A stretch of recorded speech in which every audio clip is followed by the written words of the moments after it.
பிரச்சனை மிகவும் ஆழமாக பார்த்தால் அது எங்களுக்கு தான் அளிக்குது. அதனுடைய துன்பம் எங்கிட்ட கரையிடாம வந்து விழுகுது.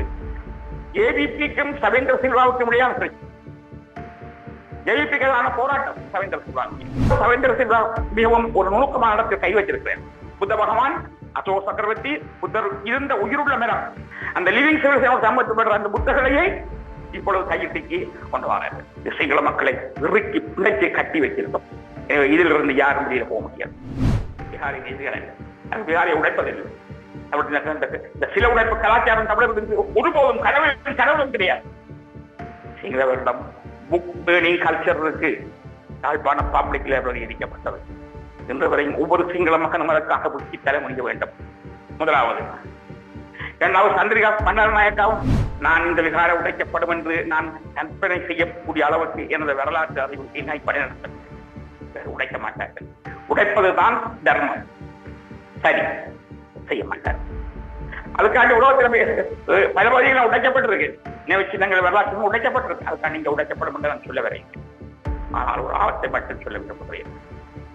ராணுவ குடியேற்றங்களை தடுக்க வேண்டும். சவேந்திர சில்வா ஒரு நாள் இந்த இன்றைய இலங்கை அரசாங்கம், ஏபி அரசாங்கம் கோத்தபாயாக ஓட வேண்டி ஏற்பட்டால் நான் ஜனாதிபதியாக வருவதற்கு அவர் இந்த இனவாதத்தை கையில் எடுக்கிறார். சிங்கள மக்கள் ஆதரவை பெறுவார். இதன் மூலம் அவர்கள் ஹீரோவாக வருவார். இங்கு கரவ அரசியலில் சவேந்திர சில்வா கரவ சமூகத்தை அரசியலில் அவர் மேலே வருவதற்கு அவருக்கு நன்றாக துணை பெற்றார். எனவே அவர் கைவிட மாட்டார். ஜெயிப்பு தன்னை பாதுகாப்பதற்கு இதோட மேல முன்னெடுக்க அவர்ல இருக்கு. எனவே இந்த பிரச்சனை தீவிரமாக போகும். இதனை ஒருபோதும் கைவிட மாட்டார்கள். அப்படி தமிழ்நாட்டு கதை என்ன? செயலில் நகர்த்தப்படும் காய்கள், திரை மறைவில் நடக்கும் ரகசிய பீரங்கள், உலகத் தமிழர் அறிந்தேயாக வேண்டிய உண்மைகளை தேடி ஒரு உடறுப்பு.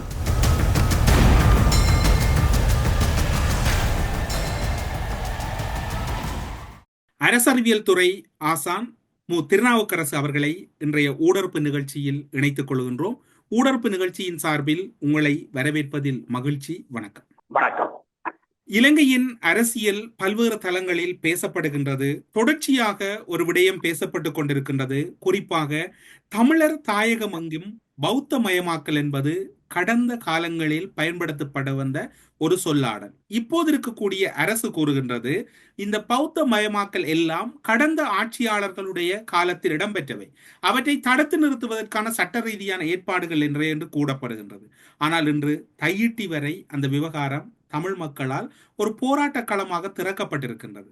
இதனுடைய சாதகத்தையும் பௌத்த மயமாக்கலில் புதிதாக தோன்றுகின்ற விகாரைகளினுடைய அரசியல் நுணுக்கங்களும் உங்களால் எப்படி பார்க்கப்படுகின்றன? இந்த அரசாங்கம் பதவிக்கு வரும் பொழுது சொல்லியது என்னவென்றால், தமிழ் மக்களுக்கு சமத்துவம் வழங்கப்படும். எனவே முன்பு இருக்கக்கூடிய அனைத்து அநீதிகளையும் அவர்கள் இல்லாமல் பண்ணுவது என்பது அவர்களுடைய வார்த்தையை சொன்னார். அதே போல அவர்கள் தங்களுடைய சிங்கள மக்கள் பக்கம் காணப்படுகின்ற அநீதிகள், ஊழல்கள் என்பதை இல்லாமல் பண்ணுவது என்பது அவையெல்லாம் முதலே ஆரம்பிக்கப்பட்டவர்தான். முதலே ஆரம்பிக்கப்பட்டவற்றை இல்லாமல் பண்ணுவதனால் தான் நாம் புதிதாக நிலையை உருவாக்க முடியும். முதலே ஆரம்பிக்கப்பட்டு விட்டத அதற்கு நான் பொறுப்பு இல்லை என்று கூற முடியாது. முதலாவது பிரச்சனை என்னவென்றால், இனப்படுகொலை பற்றி கோட்பாடு இருக்கிறது. காணப்படுகின்ற கட்டமைப்பை மாற்றாமல் அந்த காணப்படும் கட்டமைப்புக்குள் அப்படியே செயற்பட்டால் வேண்டுமென்றே தெரிந்து கொண்டே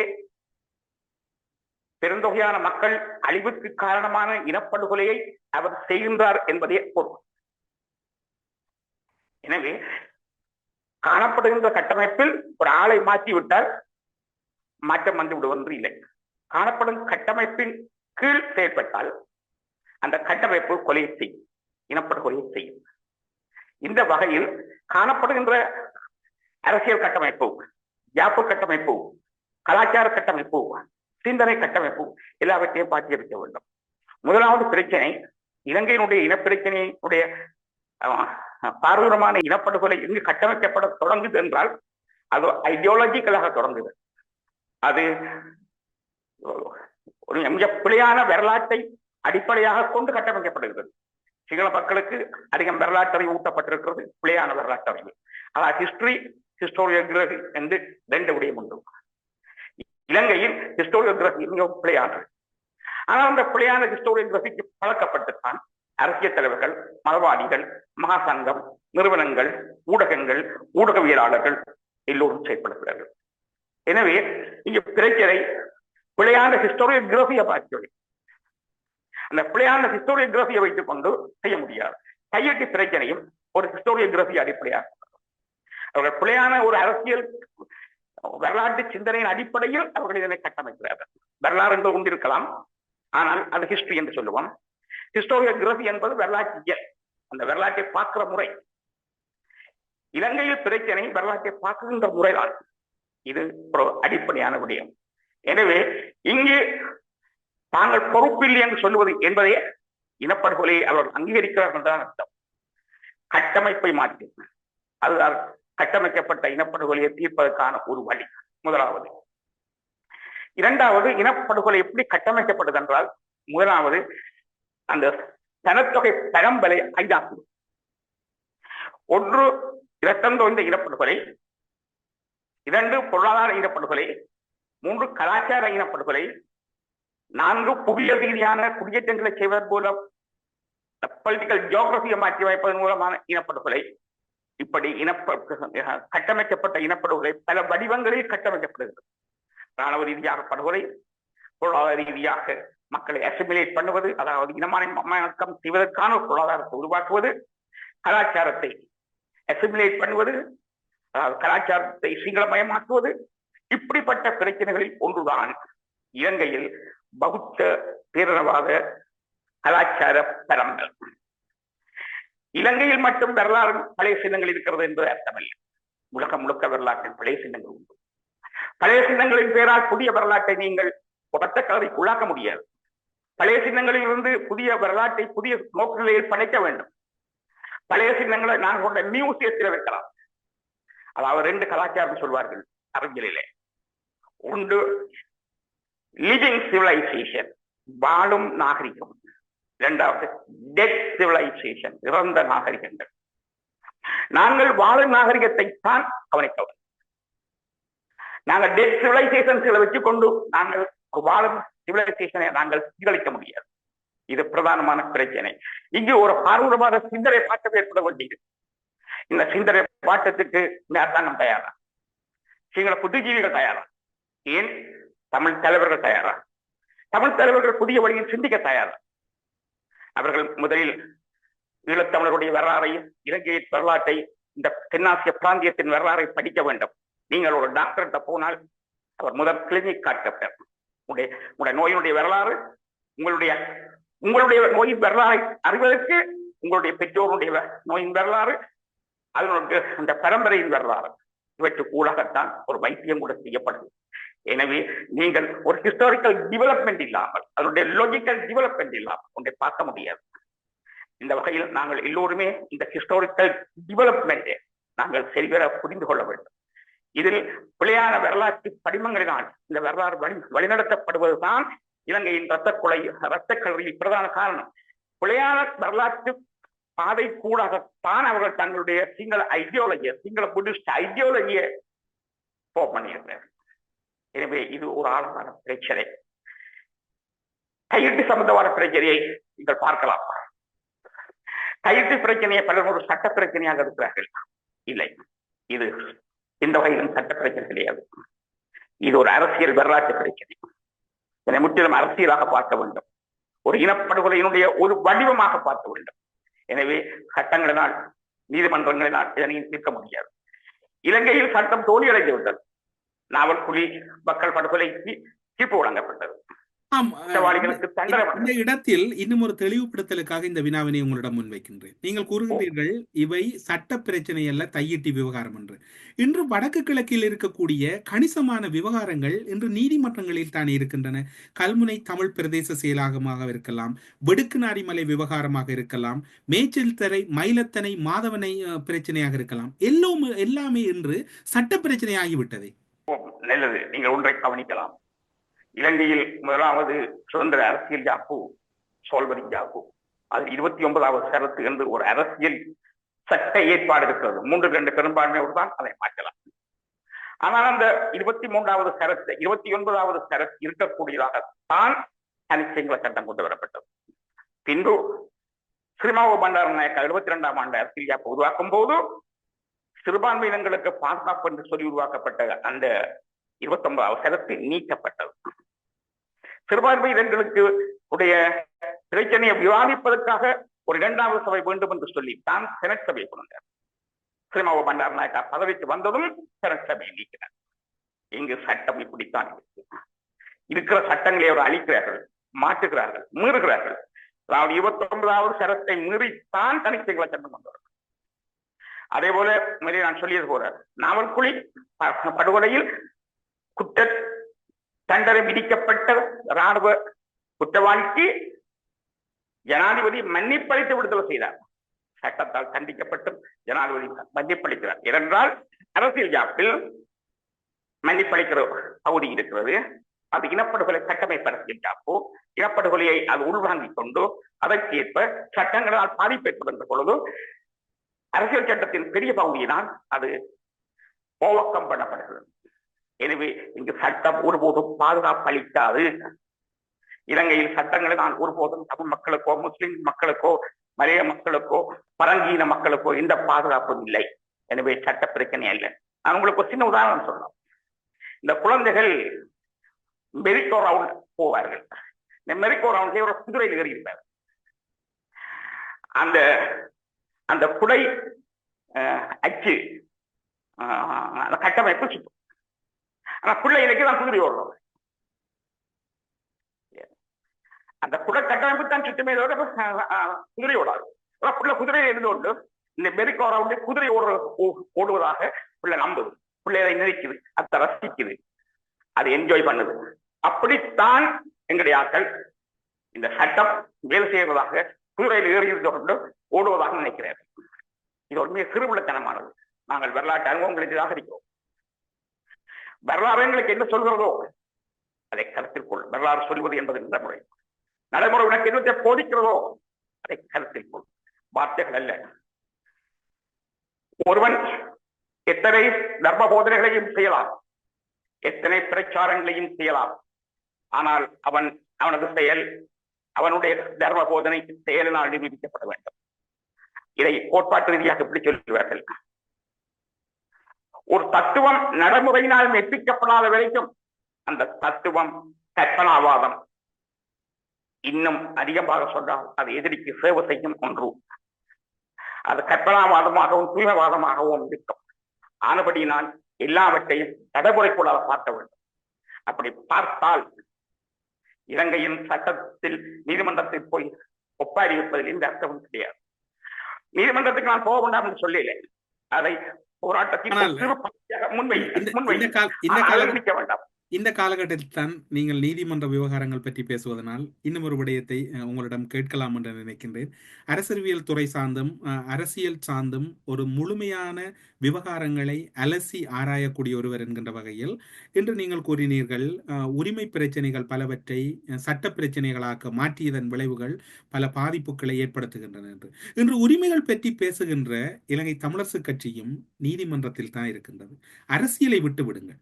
நீதிமன்றத்தில் இருக்கக்கூடிய தமிழரசு கட்சியின் அரசியல் போக்கை நீங்கள் எப்படி பார்க்கிறீர்கள்? எந்த நீதிமன்ற தீர்ப்புகளை நிராகரிக்கிறோம் என்று தமிழரசு கட்சி TULF தமிழ் காங்கிரஸ் கூறியதோ அவர்கள் இன்று நீதிமன்றங்களில் போய் நிற்கிறார்கள்.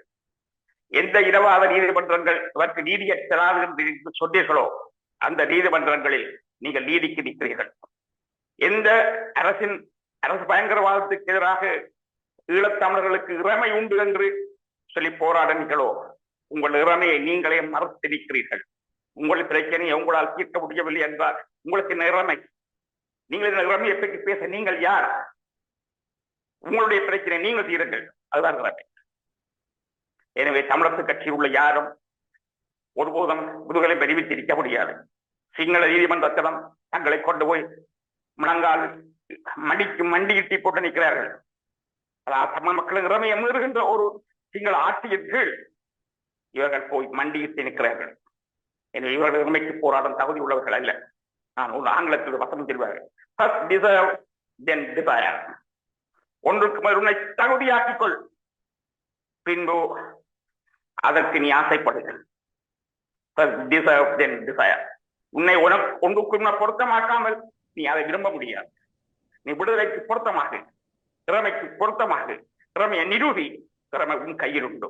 திறமையை யாரிடம் பெற தேவையில்லை. திறமையை நமக்கு தேர்வதற்கு திறமை அவர்களுடைய சொத்தும் கிடையாது. திறமை என்பது அதிகாரம். அதிகாரத்தின் உச்சத்துக்கு பேரான திறமை. எனவே எமது திறமை, எமது அதிகாரத்தை எமது கையில் எடுப்பது, எங்களது தலைவிதியை நாமே நிர்ணயிப்போம் என்பதை நிர்ணயித்து காட்டுவது, இதுதான் திறமை. இன்னும் ஒரு சந்தேகம் வலுக்கின்றது. இன்று சர்வதேச விசாரணையை நாங்கள் கோரியிருக்கின்றோம். சர்வதேச விசாரணையில் தான் எங்களுக்கு நம்பிக்கை இருக்கின்றது. உள்ளூர் விசாரணைகளிலோ உள்ளூர் நீதிமன்றங்களிலோ எங்களுக்கு நம்பிக்கை இல்லை என்று இலங்கை தமிழரசு கட்சி அடங்கலாக எல்லோரும் கூறுகின்றார்கள். ஆனால் இலங்கை தமிழரசு கட்சி உள்ளூர் நீதிமன்றங்களில் நீதி கேட்டு நீதிமன்றத்தில் காத்திருக்கின்ற நிலையில் சர்வதேச நீதிமன்றம், சர்வதேச சமூகம் இந்த விவகாரங்களை கையில் எடுக்க வேண்டும், ஈழத்தமிழர்களுக்கு இடம்பெற்றது ஒரு இனப்படுகொலை, சர்வதேச ரீதியான விசாரணை வேண்டும் என்று கோருவதற்கும் அங்கும் ஒரு சட்ட சிக்கல் அல்லது ஒரு சட்ட தடுமாற்றம் இருப்பது போன்று நீங்கள் உணர்கிறீர்களா இலங்கை தமிழரசு கட்சியின் போக்கில்? இதில் அவர்களிடம் கபடத்தனம் உண்டு. அவர்கள் ஒருபோதும் உள்ளும் புறமும், அதாவது ஒரு வெளிநாட்டு கொள்கை என்பது உள்நாட்டு கொள்கையின் நீட்சிதான். உள்ளுக்கு பின்பற்றுகிற ஒன்று நீட்சிதான் வெளிநாட்டு. அப்படி பார்க்கும் போது நாங்கள் ஒன்றை கருத்தில் கொள்வோம். முதலாவது விடயம், இலங்கை அரசு இனப்படுகொலையை செய்வதற்கு அது உள்நாட்டு கொள்கையை வைத்திருக்கிறது. இந்த இனப்படுகொலையை உலகம் முழுவதும் அங்கீகரிக்க செய்வதற்கு அது வெளிநாட்டு கொள்கையை தேடுகிறது. தன்னுடைய இந்த பௌத்த விகாரை கட்டுவதை அங்கீகரிக்க செய்வதற்கு அது வெளிநாட்டு கொள்கையை பார்க்கிறது. எனவே அவர் உள்நாட்டு கொள்கையை நீட்சியாக வெளிநாட்டு கொள்கையை அவர் டிசைன் பண்ணி இருக்கிறார். அதுக்கேற்ற நட்பு நாடுகளை தேடுகிறார். தமிழர் கட்சி தமிழ் தலைவர்களும் உள்நாட்டு கொள்கையோடு இணைத்து வெளிநாட்டு கொள்கையை வச்சிருக்கிறார். எனவே அவர்களுக்கு ரெண்டு ஒன்றொன்று தெரியாது. அவர்களுக்கு இந்த விடயங்கள்ல எந்த விதமான உண்மையான அர்ப்பணிப்பும் ஈடுபாடும் கிடையாது. எனவே இது ஒரு பொய்யான விடயம். பிரதானமான ஒரு அடித்தளம் இருக்கிறது. சர்வதேச சட்டங்கள், அதாவது உலகத்தில் நீதி என்பது நான் எங்கு நிலைநாட்டப்படும் என்று சொல்ல வரவில்லை. ஒப்பீட்டு ரீதியில் மேற்குலகத்தில் ஒரு சட்ட ஆட்சி நீதி ஒன்று உண்டு. அதற்காக நான் எல்லாம் பிரசுத்தமானது என்று சொல்ல வரவில்லை. அந்த மேற்குலகத்தினுடைய சட்டாட்சி பற்றிய விஷயத்தில், அதாவது ஓலா ஈக்குவல் பிஃபோர் தி லா, எல்லோரும் சட்டத்தின் சபல் என்ற கோட்பாட்டின் கீழ் தான் அவர்கள் நீதிமன்றங்களை நடத்துகிறார்கள். இலங்கையில்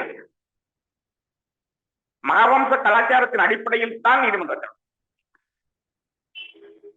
இலங்கையில் மக்கள் சமத்துவம் என்ற அடிப்படையில் நடத்தப்படுவது.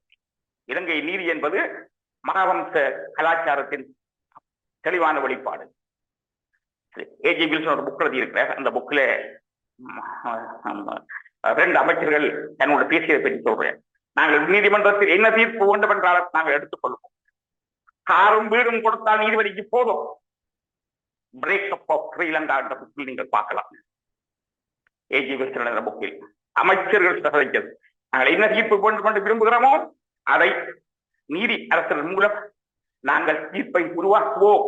அவர்களுக்கு காரும் வீடும் கொடுத்தால் போதும் என்பது இது அப்படியே பதியப்பட்டதாக இருக்கு. இந்த புக் 84ஆம் ஆண்டு வெளிவந்தோம்.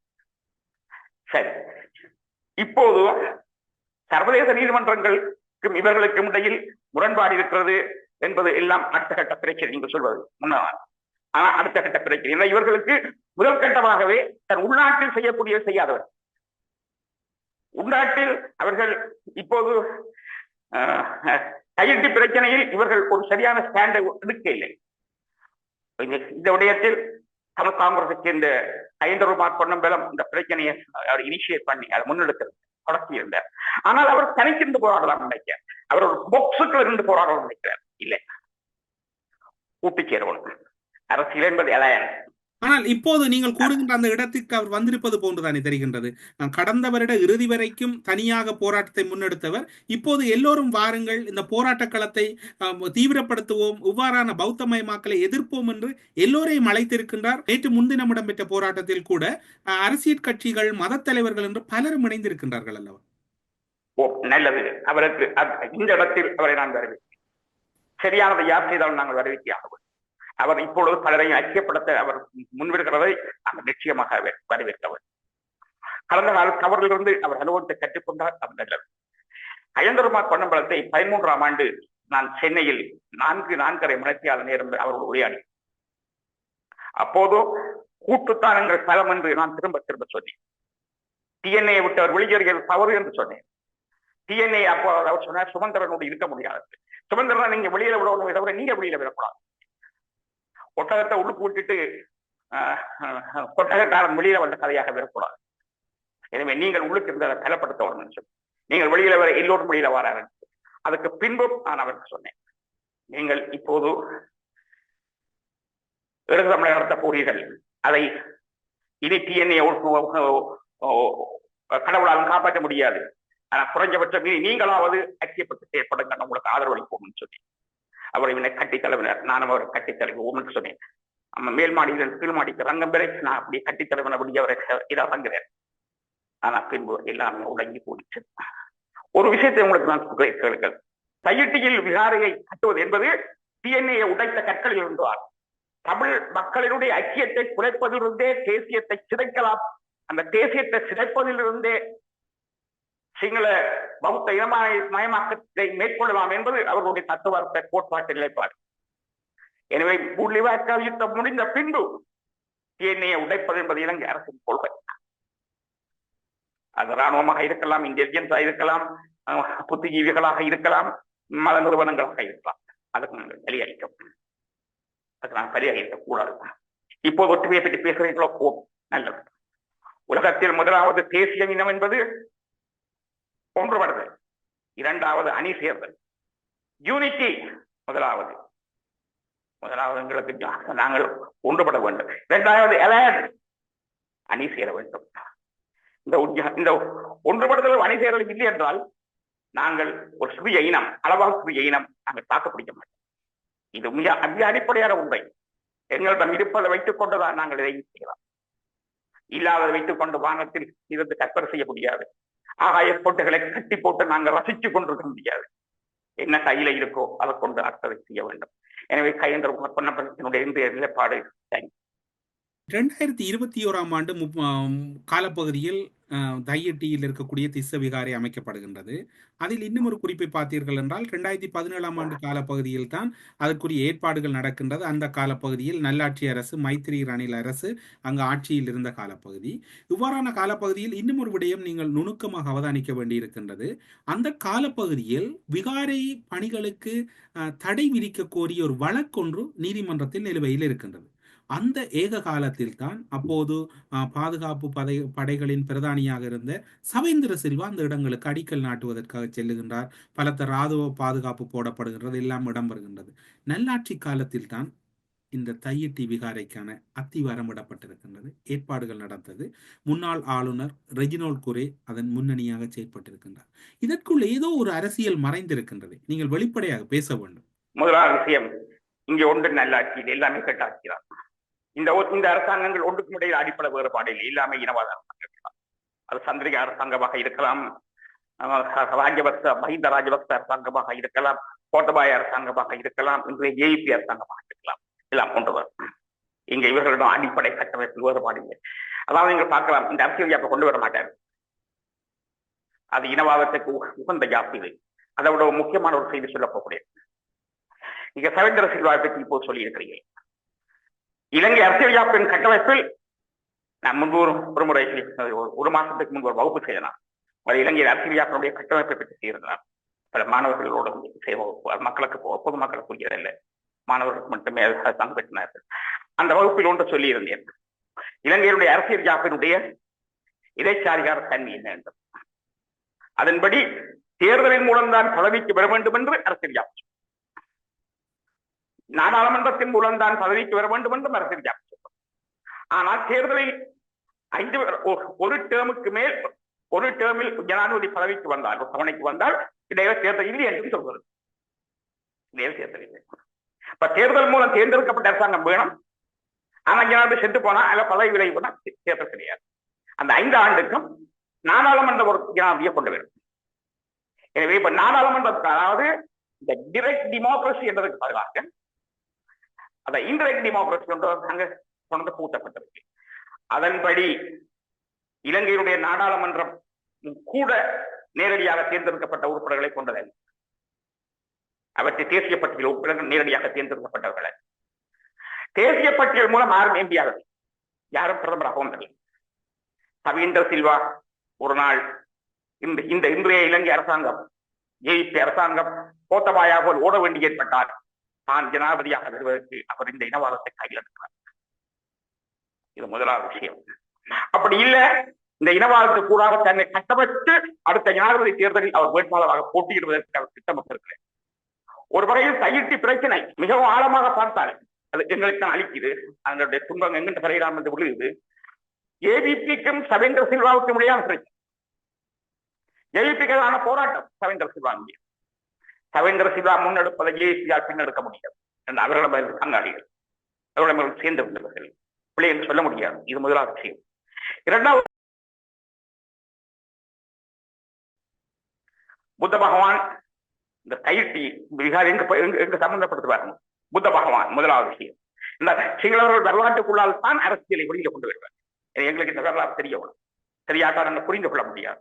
புத்த பகவான் ஞானம் பெற்ற மரம் வெள்ளரச மரம், அந்த கிளையை சங்கிரமித்த உடைஞ்சு கொண்டு வாராங்க, பற்றி கொண்டு வாராங்க. அப்போது அசோக சக்கரவர்த்தியுடைய மகள் சங்கமிக்க புத்த பகவான் அவருடைய அரச மரம் அசோக சக்கரவர்த்தி மகள் சங்கமித்த அவ ஒரு பிக்குடி. அவ வந்து இலங்கையில கடல் கரையில் இறங்கி அவ இழைப்பார்ந்த இடம் தான் கையிட்டு. அந்த இழைப்பாறை அங்கே இருந்து அவன் அன்றாஜபுரம் போறான். அங்க ஒன்று தேவநம்பி எதீசரிடம் அவரை ஒப்படைக்கிறார். தேவநம்பி எதீசர் அந்த கிளையை அங்கு அன்றாஜபுரத்தில் நாட்டிவிட்டு சங்கமித்திறங்கிற இடத்துக்கு நினைவாக அதனை நினைவுகூடும் முகமாக அங்கு விகாரை கட்டப்பட்டது. அந்த விகாரை அந்த இடத்தில் தான் இன்று திச ரஜமகா விகாரை என்ற விகாரை கட்டுகிறார்கள். திச என்பது தேவநம்பி திச ரஜமகா விகாரை. இந்த திச ரஜமகா விகாரை புத்த பகவான் அசோக சக்கரவர்த்தி புத்தர் இருந்த உயிருள்ள மரம், இன்றும் இருக்கிறது உயிருள்ள மரம். இது ஒரு லிவிங் சிவிலைசேஷனோட சம்பந்தப்படுது. அந்த லிவிங் சிவிலைசேஷன் சம்பந்தப்படுற அந்த புத்தகங்களையே இப்பொழுது கையிட்டுக்கு கொண்டு வரார்கள்.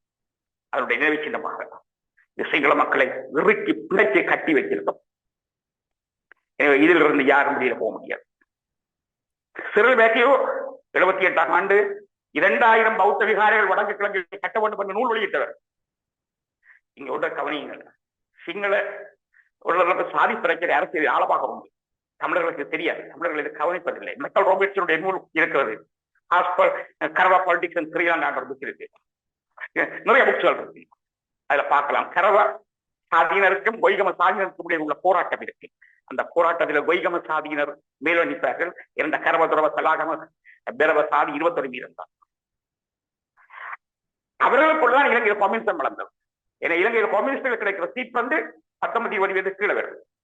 இவர்களுடைய வாக்கு வங்கி பிரதான. இவர்கள் இப்பொழுது கொய்க மக்களை வெற்றி கொள்வதற்கு இனவாதத்தை கையில் எடுத்திருக்கிறார். அதைத்தான் ஜேபி செய்கிறது. அதைத்தான் பண்டார் நாயக்கா செய்தார். இனவாதம் இலகுவான ஒரு வழி என்பதை கண்டுபிடித்தார். எனவே இந்திய எதிர்ப்புவாதம் இலகுவான ஒரு வழியாக இருந்தது. இந்திய எதிர்ப்புவாதம், தமிழர் அழிப்புவாதம், ஒரு நாணயத்தின் இருபக்கங்கள், ஒரு நாணயத்தின் இருபக்கங்கள். தமிழர் அழிஞ்சா இந்தியாவை இலங்கையில் ஒன்றுமே இல்லை, இங்கே ஒன்றுமே இல்லை. ஆனபடியான இந்தியாவை வெற்றி உள்ள வேண்டாம் தமிழரை அழிப்பு நினைக்கிறார். தமிழரை இந்தியாவோட நினைச்சு வச்சிருக்கிறார். இந்தியாவுடைய நீட்சியாக தமிழர்களை பார்க்கிறார், மலைய தமிழரை பார்க்கிறார்.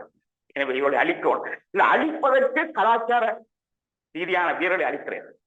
அதுல பௌத்தத்தை கொண்டு வந்து பௌத்தமயமாக்கலை செய்து தமிழ் மக்களுடைய மக்கள் தொகையை சிதறடிக்கு தமிழ் மக்கள் ஒரு தேசிய இனமில்ல நிலையை உருவாக்கி தமிழ் மக்களுக்கு ஒரு தாயகமில்ல நிலையை உருவாக்குகிறார். ஏன் இந்த ஜேபி அரசாங்கம் தமிழ் மக்களுக்கு தாயகம் இருக்குன்னு சொல்லியிலேயே? எல்லோரும் இலங்கையன் குடியேறலாம், அங்கும் வாழலாம், எல்லோரும் சமம். ஏன் சொல்றது? இது ஒரு இண்டிவிஜுவல் ரைட்ஸ் பற்றிய பிரச்சனை. எனவே இந்த கட்டத்தில் ஒன்றை கவனியுங்கள். சவேந்திர சில்வா ஜனாதிபதி வேட்பாளராக வருவதற்கோ அல்லது இன்று இருக்கின்ற அரசாங்கம் ஓடக்கூடிய விரும்புவதோ இன்றைய அரசாங்கம் போடக்கூடிய நிலை அநேகமாக விரைவில் பார்க்கும். ஏனென்றால் இந்த குளோபலைசேஷனுக்கு இந்தியா கண்டுபிடிக்க முடியும். இவருடைய மேனிஃபெஸ்டோ சொன்னது எல்லாம் இந்த கடந்த சில மாதங்களுக்குள்ளேயே குளோபலைசேஷன் அந்த பாலிடிக்ஸ் உள்ளே அதை அப்படியே கைவிடுகிறது. எல்லாவற்றுக்களையுமே அவர்கள் தூண்டு போய்விட்டார்கள். மேலும் மேலும் தலையெடுக்க தேசியவாதத்தை குளோபலைசேஷனோடையும் இன்டர்நேஷனலிசத்தோடையும் லோக்கல் ரியாலிட்டியோடு இணைக்க வேண்டும். ஒன்றில் தன்னை பிரித்து வச்சிருக்கிறார். இது வேறு பிரச்சனை. நாங்கள் இதை நாங்கள் வேறொரு கட்டத்தில் பேசுவோம். இந்த வகையில் இன்றைய சூழலில் இப்போது சவேந்திர பதவிக்கு வருவதற்கு ஜேபியை ஓவர்கம் பண்ணுவதற்கு ஒரு இலகுவான வழியை ஏஇபியோட சேர்ந்து ஓட முடியுமே தவிர விட்டு ஓட முடியாது, விலகி ஓட முடியாது, எதிர்த்து ஓட முடியாது. என்ன நடக்கும்? ஏஇபி சவேந்திர சில்வாவை ஒத்து ஓடுவார்கள் தோணுக்கின்ற தலையில குதிரை 2 குதிரையும் உண்டாவிடும். 2 குதிரையும் உண்டாவிடும். ஆட்டுகளை போகுது எங்களுடைய தரம். இங்கு எங்களுக்கு கோட்பாட்டு ரீதியான அடிப்படை நிலைப்பாடுகள் தேவை. 2300 வருடங்களுக்கு முன்பு இருந்ததாக சொல்லப்படுகின்ற ஒரு விடயத்தை வைத்துக் கொண்டு இன்றைய விடயத்தை பார்த்தார்கள். இது இலங்கைக்கு மட்டும் உரியதல்ல. இந்தியாவில் பாபர் மசூதி பிரச்சனை இருந்தது. அதுல இந்துக்கள் பெரும்பான்மையினர், முஸ்லிம்கள் சிறுபான்மையினர். ஆனால் அந்த இடத்தில் ஒரு வகையில் முஸ்லிம் கலாச்சாரம் அந்த இடத்துக்கு அந்த சூழலில் அது டெட் சிவிலைசேஷனுக்கு அதுக்கான இந்தியாவில் அவர்கள் டெட் சிவிலைசேஷன் என்று சொல்ல வரையில் உலகம் முழுவதும் இஸ்லாம் டெட் சிவிலைசேஷன் சொல்ல வரையில் லிவிங் பாப்புலேஷனுடைய தொகை வந்து பெருசு. எனவே சட்டத்தை அவர்கள் மீறினார்கள். பாபர் மசூதி கட்டப்பட்டது, நீதிமன்றம் அதை அங்கீகரித்தது. ஒரு பெரிய ஒரு பாபர் மசூதி உடைக்கப்பட்ட ஒரு பெரிய ஏனாய நாட்டு உடைக்கப்பட்ட வரலாறு இருக்கு. இதை நீங்கள் இங்கா மாயா நாகரிகங்களில் பார்க்கலாம். அது டெட் சிவிலைசேஷன். அங்கு வெள்ளையர்கள் பூந்தார்கள், இங்கா மாயா நாகரிகங்களை அழித்தார்கள், செவிந்தியர்களை காட்டுக்கு துரத்தினார்கள். அப்போது செவிந்தியர்களுடைய கட்டணங்களை எல்லாம் அழித்தார்கள். செவிந்தியர்களை காட்டுக்கு அனுப்பின பின்பு அவர்களுக்கு எதிர்ப்பில்லை. இப்போது அவர்கள் செவிந்தியருடைய அந்த வழிபாட்டு தலங்கள் அதுகளை காட்சி சாலையில் வச்சிருக்கிறார்கள். அவருடைய கோயில்கள் உண்டு. இப்போது அவையெல்லாம் நூதன சாலை பொருட்களாகவும் சுற்றுலா தலங்களாகவும் இருக்கின்றன. எனவே இப்படி வரலாறு பல பகுதிகள் உண்டு. அவர்களுக்கு செவிந்தியர்களுடைய கலாச்சாரம் இப்போது தடையில்லை என்பதனால் அவர்கள் பேணலாம் இந்த முடிவு பண்ண அவர்கள் பேணலாம். ஏனென்றால் அவர்களுக்கு செவிந்தியர் சவால் இல்லை. எங்களுக்கு ஒரு அரசு சவால், சிங்கள பாப்புலேஷன் சவால், சிங்கள மக்கள் சவால். இப்பொழுது நாங்கள் ஒன்றை கவனிக்க வேண்டும். இந்த விகாரையை கட்டிவிட்டு வெறும் சிங்கள குடியேற்றங்களை செய்தது போல் செய்ய போவதில்லை. மாறாக இராணுவ குடியேற்றங்களை, இராணுவ குடும்பங்களை குடியேற்ற போறார்கள் என்கின்ற ஒரு செய்தி ஒன்று உண்டு. இவற்றை நீங்கள் நான் வரலாறு போறேன் என்று தவறாக புரிந்து கொள்ள வேண்டாம். கல்லோயாவில் 49ஆம் ஆண்டு குடியேற்றப்பட்ட பொழுது தென்னிலங்கையில் இருந்த சிங்கள காடையர்கள், குற்றவாளிகள், சிறையில் இருந்தவர்கள் எவ்வளவு குடியேற்றப்பட்டார். அந்தந்த பகுதி ஜிஎஸ் மேலிடம் குடியேற்றத்துக்கு ஆட்களை தாண்டு கேட்ட பொழுது அந்த ஊருக்கு தேர்ந்தெடுக்கப்பட்ட ஐஆர்சி மேர்கள் தான் அவர்கள் கொடுத்தார், தங்களோட ஊரில் தங்களோட பிரச்சனை இல்லாமல் இருப்பதற்காக. எனவே அந்த கல்லோயால் குடியேற்றப்பட்ட காடையர்களும் கடப்புலிகளும் வன்முறையாளர்களும் தான் 56ஆம் ஆண்டு அம்பாறை கலவரத்திலே முதல் முறையாக இலங்கையில் உள்ள பெரிய ரத்த கலரில் 156 அப்பாவி தமிழர்கள், பெண்கள், குழந்தைகள் படுகொலை செய்யப்பட்டார்கள். 56 அப்படி வன்முறையாளர்களை குடியேற்றவர். இங்கே இராணுவத்தை குடியேற்ற வீரர்களும் வன்முறையாளர்கள் தானே, 1.5 லட்சம் மக்களை கொண்டு குவித்தவர்களானே, 51வது டிவிஷனை சேர்ந்தவர்களானே, இலங்கை இராணுவத்தை சேர்ந்தவர்களானே. சரி, இதில் நான் உங்களுக்கு ஒரு முக்கிய ராஜதந்திர தெரிகிற வசனத்தை சொல்லலாம் நினைக்கிறேன். மத்தியவழி சொல்கிறார், தன் மன்னனுக்கு ஆலோசனையாக சொல்கிறான், ஒரு பிரதேசத்தில் நீ இராணுவத்தை கொண்ட வைத்திருப்பதை விடவும் குடியேற்றத்தை செய், அது பலமானது. இரண்டாவது, இராணுவத்துக்கு நீ சோறு போட வேணும், குடியேற்ற உனக்கு சோறு போடும். அது பாப்புலேஷனை மாற்றம், அங்க உள்ளவரோட சண்டை பிடிக்கும். இராணுவத்தை விடவும் பலமானது குடியேற்றம். இங்க இராணுவத்தையே குடியேற்றவாசிகளாக மாற்றி அவர்களுக்கு உண்டியும் உறைவிடமும் கொடுத்து வைத்திருந்தால் ஈழத்தமிழ் மக்களை அவர்கள் சின்னாபின்னப்படுத்துவது பெறக்கூடிய ஒரு 10-15 வருடங்களில் அவர்கள் எல்லா பதிவுகளையும் பெற்று எல்லா விதமான பதிவுகள் முழுக்க அங்கு ஒரு ஜிஎஸ போட்டு பதிவுலாம் செய்வது தேசியம் ஓவனைக்கு செய்வார்கள், வாக்காளர் அட்டையில சேர்ப்பார்கள். எனவே இங்க உள்ள நாடாளுமன்ற பதவிகளுடைய அந்த அந்த தொகையும் மாற்றுமே இப்படி பாரதூரமான முறைகள் செய்யப்பட்டது. செல் மேத்யூனுடைய 28ஆம் ஆண்டு திட்டம் நடைமுறைப்படுத்தப்படுகிறது. இது ஒன்று தற்செயல் இல்லை. வரலாற்றால் தமிழர்களை அழிக்க வேண்டும் நினைக்கிறார்கள், வரலாற்றை ஒரு கருவியாக பயன்படுத்த வேண்டும் நினைக்கிறார்கள். இதுதான் பிரதானமான பிரச்சனை. ஒன்றை செய்கிறார்கள், இதை தெளிவான உள்ளத்தில் கவனிக்க வேண்டும். நாங்கள் அதாவது தமிழர்களுடைய பாப்புலேஷனை குறைத்தால் தான் இந்தியாவுக்கு இலங்கையில் கால் வைக்க வாய்ப்பு இல்லாமல் போகும். இந்தியாவுக்கு எதிராக போராடுவது என்பது இலங்கையில் இந்தியாவுக்கு உகந்தவர்களாக இருக்கக்கூடிய தமிழர்களை இலங்கையில் அழிப்பது. அப்படி என்றால் தமிழருக்கு எதிரான போராட்டம் இந்தியாவுக்கு எதிரான போராட்டம். அவர்கள் இந்தியாவினுடைய அதிகாரிகளை பற்றி பேசலாம், புத்தகமான பற்றி பேசலாம், அதில் ஒன்று உயிரோடு இல்லை. ஆனால் பாப்புலேஷன் உயிரோடு. எனவே அவர்கள் உயிரோடு இருக்கும் பாப்புலேஷனுக்குள்ளதான் அவர்கள் இனாலி பற்றியனர். இந்த விடயத்தில் தமிழர்கள் மிகவும் கவனமாக அவதானிக்க வேண்டிய விடயங்கள் உண்டு.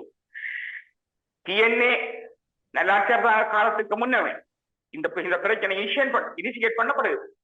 அப்போது அவர்கள் ஒரு திரளாக போராடி இருக்க வேண்டும், இதனை முன்னெடுத்திருக்க வேண்டும். இது ஒரு கலாச்சார அழிவு.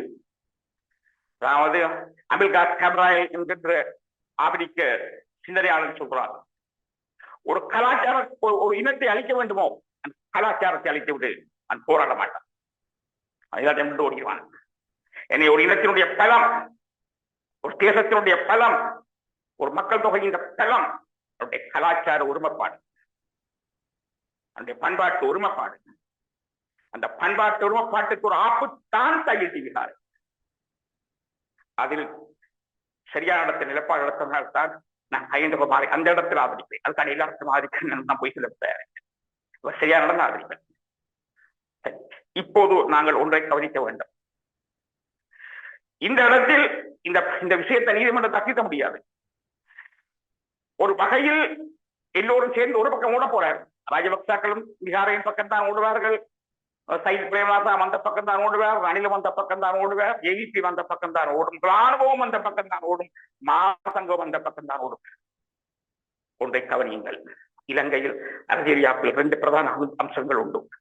எழுதப்படாத அரசியல் யாப்பாய் மகாசங்கம் இருக்கிறது, அது பலமானது.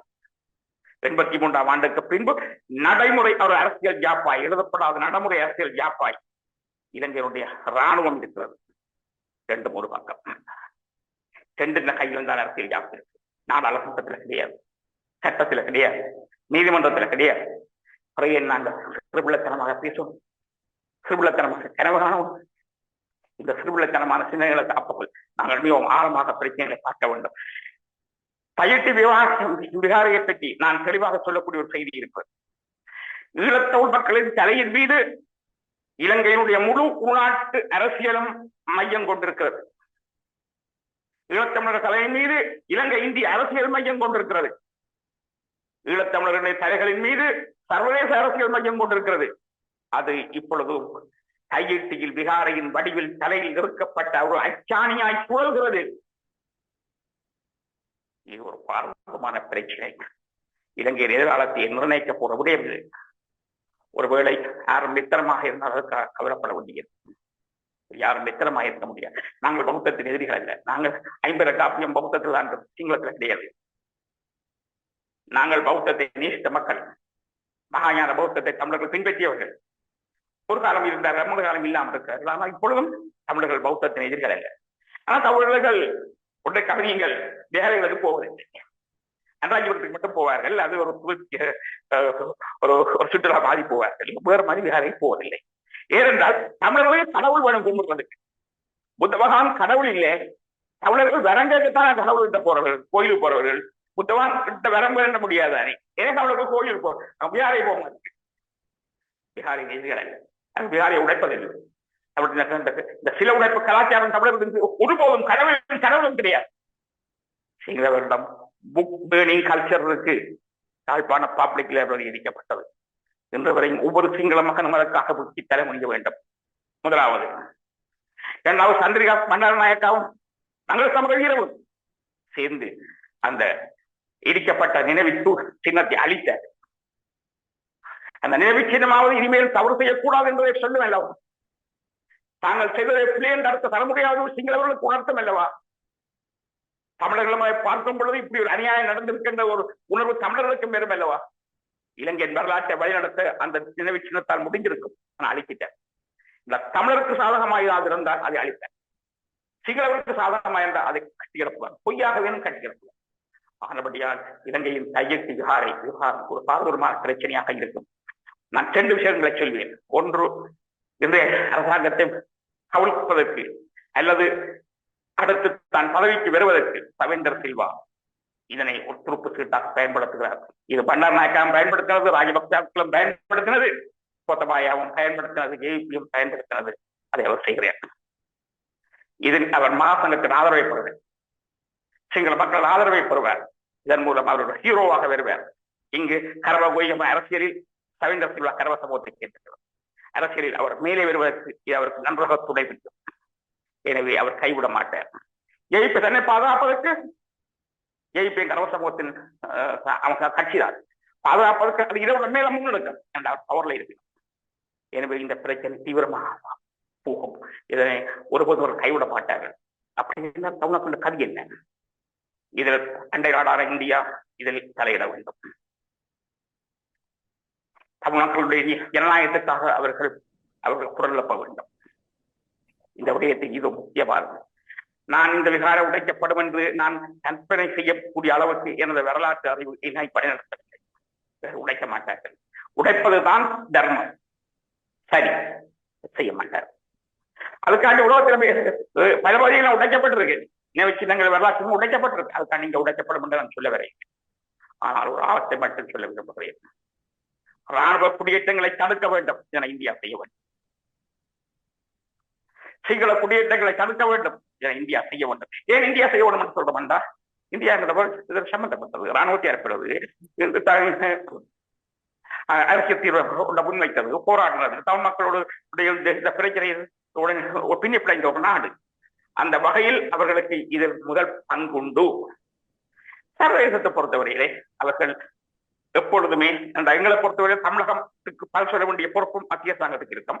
அதேபோல மத்திய அரசாங்கத்துக்கு ஒன்று தெரியும், தமிழர்கள் ஈழத்தமிழர்கள் இல்லை என்றால் தங்களுடைய எதிர்காலம் இலங்கையில் முழுக்க முழுக்க பறிபோய்விடும். எனவே எதிர்காலத்தில் இந்தியாவின் வெளியுறவு கொள்கை திட்டவட்டமாக மாற்றம் ஏற்படும். நேற்று இருந்தது முந்தின கொள்கையில் இன்று இருக்கப்பட்டு சொல்லப் போவதில்லை. நான் ஒரு வரலாற்று மாணவர். நான் வரலாற்று அறிவு கூடத்தான் சொல்வேன். எனவே எதிர்காலத்தில் அப்படி ஒரு கொள்கை மாற்றம் ஏற்பட்டே தீரும். ஆனால் விரைவாக ஏற்பட்டால் அது நல்லது. எல்லோருக்கும் நல்லது. எங்களுக்கு நல்லது, இந்தியாவுக்கு நல்லது. இந்த விடயத்தில் அமெரிக்காவும் சர்வதேச நாடுகளும் அதுக்கு குரல் உண்டு. ஆனால் அவர்கள் இலங்கை அரசை பகைக்க வேண்டும் என்று நினைக்கிறார்கள். அதில் 2 விடயம் உண்டு. இலங்கை அரசுக்கு நேருக்கு நேர் அவருடைய காதுக்குள்ள ரகசியம் சொல்வது வேறு. ஆனால் அது வெளியில் சிங்கள மக்களுக்கு வேறு. ஆனபடியால் சிங்கள மக்களின் மனங்களை புண்படுத்தக்கூடாது, அவர்களிடம் எதிர்ப்பு பெறக்கூடாது என்பதற்காக மேற்குலக நாடுகளும் சிங்கள மக்களின் எதிர்ப்பை பெறாத வகையில் தான் அபிப்பிராயம் தெரிவித்தார். அப்படி என்றால் அவர்களும் இனப்படுகொலை கொண்டு போறார்கள் தான் இருக்கும். இனப்படுகொலை தீர்க்கிறதுக்கு அவர்கள் விரைவில் என்றுதான் இருக்கும். இந்த சுற்று இந்த நிலைமையில இந்த கண்டிஷன்ஸ்ல நாங்கள் செய்ய வேண்டியது என்ன? இதை பற்றி ஆழமாக சிந்திக்கும். தமிழர்கள் ஐக்கியப்படுது. 2வது, குறைந்தபட்ச ஐக்கியம், கூடியபட்ச ஒற்றுமை. மன்னிக்கும், குறைந்தபட்ச உடன்பாடு, கூடியபட்ச ஒற்றுமை. கூடியபட்ச ஐக்கியம், குறைந்தபட்ச உடன்பாடு, கூடியபட்ச ஐக்கியம். இதனைத்தான் தமிழர்கள் தாங்கள் தேர்ந்தெடுக்க வேண்டும். இதில் இந்த அனுபவத்தையாவது சரியாக பெற்றுக் கொண்டால் அது முதல் போதும். கையெழுத்தில் ராணுவ குடியேற்றங்களை தடுக்க வேண்டும். அதுக்கு உடைக்கிற கொள்கையை முன்வைக்கத்தான் வேணும். அது கொள்கை. ஆனால் அந்த கொள்கை முன்வைக்க வேண்டும். அந்த கொள்கை முன்வைக்கிறதன் மூலம் தான் நீதி அநீதி என்று சொல்லப்படும். எங்கள் மக்களுக்கும் சிங்கள மக்களுக்கும் நிலைப்பாட்டை சொல்லியாகணும். உலகத்துக்கு சொல்லணும், இந்தியாவுக்கு சொல்லணும். நடக்காது என்றதுக்கு அப்பால சரியை நாங்கள் சொல்லியாக வேண்டும். இதைத்தான் என்னால் சொல்ல முடியும். ஆனால் ஒன்றை திரும்பவும் சொல்கிறேன், இந்த பிரச்சனையின் பேரால் ஒரு நாள் சவேந்திர சில்வா இலங்கையின் ஆட்சித் தலைவராக வருவதற்கான அந்த முகாந்திரம் மேலேயே உள்ளது. குடியிருப்பு நிகழ்ச்சியில் இணைந்து கொண்டு இலங்கையின் அரசியலில் ஏற்பட்டிருக்கக்கூடிய சூழ்நிலைகளும் அதன் பின்னர் ஏற்பட்டிருக்கக்கூடிய தையிட்டி விவகாரத்தின் பின்னணியில் இருக்கக்கூடிய முக்கியமான அரசியலும் அதனோடு முக்கியமாக சவேந்திர சில்வா எதிர்வரும் அரசியலில் அனுரகுமார திசாநாயக்கவுக்கு சவாலாக மாறப்போகின்ற இடங்களும் ஈழத்தமிழர்களுக்கு காத்திருக்கக்கூடிய ஆபத்துக்களும் இந்தியா விரைந்து எடுக்க வேண்டிய முடிவுகளும் என்று அரசியல் மற்றும் ராஜதந்திர கருத்துக்களை ஊடறுப்பு நிகழ்ச்சியின் வாயிலாக பகிர்ந்து கொண்டமைக்கு சிறப்பு நன்றிகளோடு உங்களிடமிருந்து விடைபெற்றுக் கொள்கிறோம். நன்றி, வணக்கம். வணக்கம். அரசியலில் நகர்த்தப்படும் காய்கள், திரைமறைவில் நடக்கும் ரகசிய பீரங்கள், உலகத் தமிழர் அறிந்தேயாக வேண்டிய உண்மைகளை தேடி ஒரு ஊடறுப்பு